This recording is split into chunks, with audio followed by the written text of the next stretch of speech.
السلام عليكم ورحمة الله وبركاته. ازيكم يا حبايبي، عاملين ايه؟ يا رب تكونوا بخير وبصحة وسعادة دايما. معاكم يوميات ماما هيام. النهارده هنقدم لكم أكلة جميلة وظريفة وخفيفة وسعرها بسيط جدا. الأكلة دي ب 11 جنيه. يا ماما هيام في أكلة ب 11 جنيه؟ يا حبيبي والله في أكلة ب 11 جنيه وتأكل أسرة كاملة متكونة من 6 أفراد. الأكلة دي ممكن ناس كتير تعرفها وممكن ناس ما تعرفهاش، وممكن في الدول العربية ناس تسمع عنها لأول مرة. فاحنا دلوقتي هنعرف الناس ايه الأكل بتاعنا المصري وايه الأكل بتاع أجدادنا وأمهاتنا بتوع زمان. سيبكم بقى من الدليفري والأكل الجاهز والحوارات دي. نقول بسم الله. تعالوا نتفرج. احنا بقى طبعا انا حضرت الحاجات دي قبل ما ابدأ معاكم على اساس وقت الفيديو هيبقى كبير جدا. ده بدنجان احنا قلينه، وده فلفل وقوطه وليمون، وحاطه في الخلاط خل، وهنحط ملح وكمون. دي البدايه. وما تحدقيش، النصيحه بتاعتي ما تحدقيش اكلك. الاكل لما يبقى الملح بتاعه قليل تقدري تعالجيه، لكن ملحه عالي خلاص مهما تعملي ما حدش هيعرف ياكله من ايديكي. احنا دلوقتي ايه هنبدا بالبدنجان بتاعنا الجميل، وهنشوف بقى ايه الاكله التانيه الجميله اللي احنا هنعملها. وعصره ليمون. بسم الله ما شاء الله، وبسم الله توكلنا على الله. يا جماعه اهم حاجه اللي احنا نذكر ربنا ونصلي على سيدنا محمد وعلى ال سيدنا محمد. الذكر ده كل اي ذكر بيسر لك يومك وبيسر لك امورك. وبسم الله توكلت على الله، ربنا سبحانه وتعالى يقول لك شفيت ووقيت وتنحى عنك الشيطان. يعني الثلاث حاجات دول لما كل ما تبداي يومك بيهم ربنا دي حفظها من ربنا. دي نصيحتي لكم، ابداوا بيها يومكم وان شاء الله. بسم الله توكلنا على الله.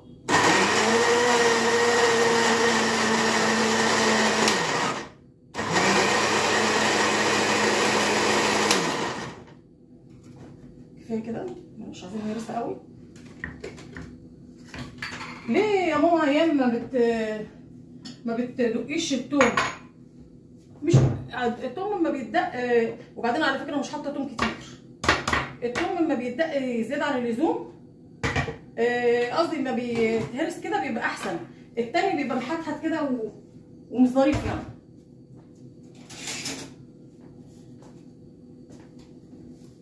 بسم الله. طب تيجوا نأجل تعبئه البدنجان ما نشوف الخطوه الثانيه وما نبقى معلقين عليها اوريكم. دي بقى المفاجاه بتاعتنا. بسم الله. دي فول مدشوش، ده ربع كيلو ب 6 جنيه. هنعمل بصاره. البصاره دي الاكله الجميله بتاعت زمان.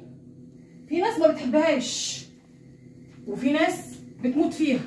يعني انا كان ليا والده الله يرحمه، كان دي الاكله المفضله بتاعته. وما بيحب اختي الكبيره كانت يعني يبقى تديله حافز كده وجمال في اليوم، تقول يا بابا انا عامله لك النهارده اكله جميله. يقول لها ايه هي؟ تقول له اللي انت بتحبها. يقول لها يبقى بصاره. فالبصاره دي اكله شعبيه من الدرجه الاولى، زيها زي المسقعه، زي الاكلات اللي هي الايه الشعبيه اللي هي بتاكل وفي نفس الوقت ايه موفره. احنا حاطين الفول اهو. نيجي بقى ايه عاملين ايه قبل ما اصور معاكم. كنت مخرطه دي كزبره خضراء، ودي قوطه، وده بصل، ودي مرق دجاج وفصين توم وكمون. الفول بيحب الكمون برضه. ليه بقى؟ احنا هنحط حاجتنا كده. بسم الله توكلنا على الله. نحط حاجتنا كده. طبعا البصل هنخرطه، ما رضيتش اخرطه معاكم على اساس ايه البصل لو اتركن كده ايه ما يبقاش حلو يعني. فاحنا هنخرطه، مش مهم تخرطيه يعني حته صغيره يعني 4/4. هو كده كده احنا هنضربه في الخلاط. تخرطيه يعني ايه. واحنا ايه هنعمل له برده ايه التقليه بتاعته. هوريها لكم وامشوا مع بعض خطوه خطوه. بسم الله. يا رب تكونوا راضيين عننا، والف الف مليون شكر لكل اللي بيدعموني واقفين في ظهري. اول ناس اسرتي ربنا يخليهم لي يا رب، واقفين في ظهري وبيشجعوني وبيقولوا لي استمري، انت البرنامج بتاعك هادف وفي المحتوى بتاعك كويس وهيفيد الناس ومش ده غرور والله. انا جوايا حاجات وعايزه اطلعها للناس. ومن زمان نفسي كنت اعمل موضوع الاكل البيتي، اعمل اي مشروع. يعني حاسه للست دورها تربيه ولادها ومتطلبات جوزها وكل حاجه، بس فيها ايه؟ اما برضو تشارك، تعمل اي حاجه مفيده وبرضو باحترام وبادب. بسم الله. يا رب تكون بعرف افيدكم واعرف ان انا كل يوم اديكم معلومه. احنا دلوقتي حطينا الحاجه بتاعتنا، بسم الله. هنغطي عليها بقى مع نفسها. واليا جماعه البصاره دي المقدار بتاع الفول، تحطي له ربع كيلو، تحطي له 3 كوبايات ميه. 3 كوبايات ميه. اللي ما تحطي له ما تدنكيش تزودي بقى في ميه زي نظام العدس، لا، ده 3 كوبايات ميه تحطوهم له، وايه، وتيجي تهدي عليه النار اول ما يغلي على مهلها بقى. بس احنا عملنا خطوه حلوه قوي نسيت اقول لكم عليها في البدايه. انا علشان ما ياخدش وقت كبير على البوتاجاز، اي حاجه بقوليات او عدس او فول او اي حاجه اللي انت تبليها، الماده كمان بتاعت التخمير دي بتتعب المعده. اما انت تنزليها في الميه زي الفاصوليا زي اللوبيا زي الحاجات دي، الحاجه دي بتنزل في الميه، ما تيجي اللي ياكلها ما يحسش بالم في بطنه، ما يحسش اللي كل الاكله وحاسس يقول هو انا مالي تعبت كده بعديها. لا، انت تشوفي ايه، عارفه انت دكتوره البيت، انت مع اولادك واسرتك، يعني مش بتطبخوا وخلاص. شوفي الاكل الصحي، الاكل الصحي الجميل اللي يريح اسرتك واعمله لهم، والحاجه برضو ايه اللي مش مكلفه. احنا دلوقتي هنعمل وجبه جميله. عملنا الحاجه بتاعتنا. انا كان عندي هريسه الاول بتاعت فلفل احمر، وقت اللي ما تطلع هعملها لكم. دي برضو ايه بتفيدنا، بنعملها اهي. الباذنجان بتاعنا بنحدقه، بسم الله. يا رب يحسن ما بين ايدينا، واجعل اي حاجه بنعملها تكون خالصه لوجهك، علشان الناس على الاقل ايه يفتكرونا بحاجه حلوه، يقولوا الناس دول كانوا عايشين في حياتنا عشان يساعدونا. احنا مش عايزين الا رضا ربنا بس علينا. واهم حاجه حبيبتي، واي حد اخت او اخ بيتفرج عليا، يا رب اكون بفيدكم باي معلومه، واللي هو مش بيستفيد من معلومه وعارف المعلومه، في غيرك والله مش عارف. في ناس والله ممكن تكون ما عندهاش مامتها مش موجوده معاها، يعني مش سامحه لحد يعلمها حاجه، فربنا جعلني انا في سكتها اللي انا ايه اعلمها. فيها ايه ما نعلم بعض. انا لغايه دلوقتي بحب ما اشوف اي فكره او بنوته صغيره بتعملها او اي حد بيعملها، اقول لها ما بخجلش يعني واقول انت، واتكبر واقول لا، انت تعمليها ازاي؟ قولي لي لو سمحتي انت عملتها ازاي؟ تقول لي حاضر اقولها لك يا طنط. فاجي على طول انفذ بكميه صغيره. ليه بقى ما انت تنفذي بكميه صغيره؟ الكميه الصغيره دي لو باظت منك في اول مره مش مهم، انت بتجربي وجربي مره واثنين وما تيأسيش. اوعي تيأسي وتقولي انا ما بعرفش اعمل الحاجه دي. يا جماعه ما تقولوش ما بنعرفش، ربنا خلقنا كلنا بايدين، ومهما كان فيكي تعب او فيكي اي حاجه انت ايه بتعرفي تعملي. فكري واعملي. فاحنا دلوقتي ايه بدنجاننا اهوت، والبتاع دوت الفول على البوتاجاز بيتعمل البصاره وهنهدى عليه. انا بقى مش عايزه اطول عليكم واحاول ان انا اخد من وقتكم كتير. اي وقت بتتفرجوا عليه فيه تستفيدوا. ويا رب اللي يقعد معايا يعني ويعملوا، وما تنسوش تدعموني برده في القناه، اشتراك وتدوسوا لايك. واهم حاجه اللي انتوا قناه ماما ايام دي عايزاها تكبر بيكم. وانا متامله في ربنا خير اللي انتوا فيه. طول ما في ناس محترمه واي حاجه هادفه بتقف وراها الحاجه دي بتكبر. وفي ناس اعداء نجاح تيجي يعني تعمل اي محتوى تقول لك ايه، على فكره انت في المره اللي فاتت غلطتي وقلت كذا.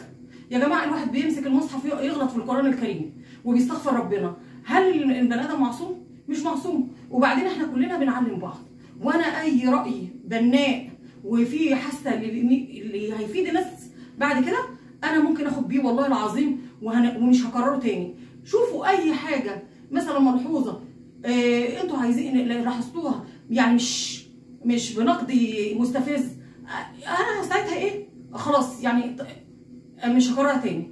فيا رب اكون خفيف عليكم، وما تنسوش اللايك وتدعيم القناه والاشتراك، وباي باي.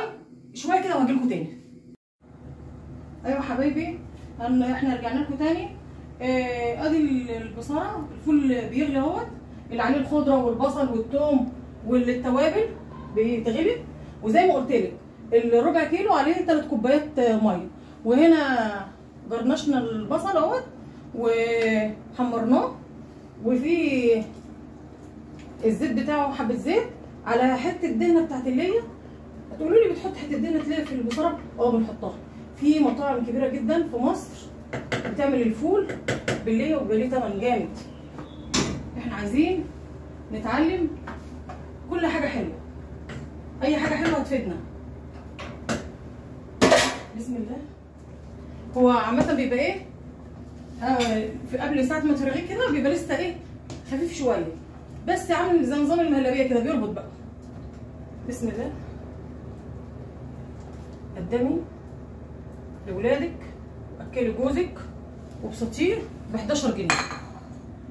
ب 11 جنيه. ربع كيلو فول ب 6 جنيه، ونص كيلو بتنجان ب 5 جنيه. وعندك حبيتين قطن من البيت حطيتيهم، وكان فاضل تحديقه حدقناهم رخرين. يقول لك تسلم ايديكي، ربنا يخليكي ما يحرمنيش منك. ما يقولكيش يبقى انت عملت اللي عليكي. اهو ايه، احنا عايزين نعمل وما نستناش مقابل من حد. المقابل ناخده من ربنا. هتستني من حد مش هتعملي حاجه. خليكي انت كده مع نفسك كده، خليكي مع نفسك. بصوا يا جماعه، انا كنت قايله لكم ايه، اللي احنا هنعمل 3 اطباق وهيكفوا اسره ثانيه. بس بالله عليكم لا تشوفوا، اقسم بالله هي ديت اللي فاضل. يعني هجيب طبق كمان. ادي مش 3 اطباق، ده ربنا بارك. شفتوا الدعاء اللي قلت لكم في الاول؟ اما انتوا تستغفروا ربنا. فاكرين الفيديو اللي فات لما قلت لكم تقولوا تقراوا قران وتقولوا الى في قريش؟ الى في قريش دي فيها سر البركه في البيت، وذكر الله هو اجمل حاجه. اللي انت مش فاضيه طول ما انت قاعده اذكر ربنا، اذكر ربنا، اذكر ربنا. السيده حفصه الرسول خرج وجه لقاها عماله تذكر ربنا، فقال لها انا هعلمك دعاء كامل اللي انت تدعي بيه ربنا. قولي ربنا يذكرني يا رب بالدعاء دوت. يا رب يذكرني يا رب، مش عارفه عن دماغي، انا كنت حافظاه وبقوله على طول. يعني ما معناه اللي احنا نقول ايه، نذكر ربنا. الحمد لله ما في السماوات وما في الارض، الحمد لله عدد خلقه وزنة عرشه ومداد كلماته. انت كل حاجه بتسبح لربنا، انت بتقولي بيها. دلوقتي ادي الجرنشه بتاعتنا اهي، الحاجه بتاعتنا الجميله اللذيذه.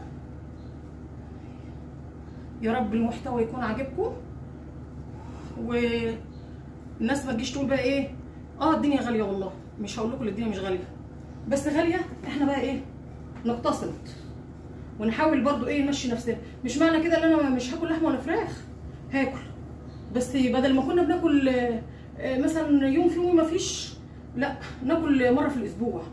ايه المشكله؟ بس برضو ايه الحاجات دي فيها فوائد. يعني ده حديد، الباذنجان دوت بروتين. هندخل كل حاجه، مفيش مشكله. ما بعد ما تخلصي اكل تعملي لولادك كوبايه عصير برتقال او كوبايه حاجه كده مفيده. استفيدي وفيدي، فيدي نفسك، فيدي نفسك. وخليكي ايه، بدل ما تقعدي مع جاره تتكلمي معاها، وبدل ما تقعدي حد يخليكي تختاري حد، لا وتاخدي سيئات. لا احنا ناخد حسنات. احنا جايين في الدنيا دي عشان نحصد حسنات، نحصد حسنات. ما نخليش حد يضحك علينا اللي ايه يدخلنا في حوارات تانية. لا احنا خلينا مع نفسنا ومع ربنا سبحانه وتعالى. يا رب اكلنا يكون عاجبكم، ويومنا الجميل دوت يكون كويس. وتفضلوا تعالوا كونوا معانا. مع الف سلامه. تنسوش قناه ماما هياك.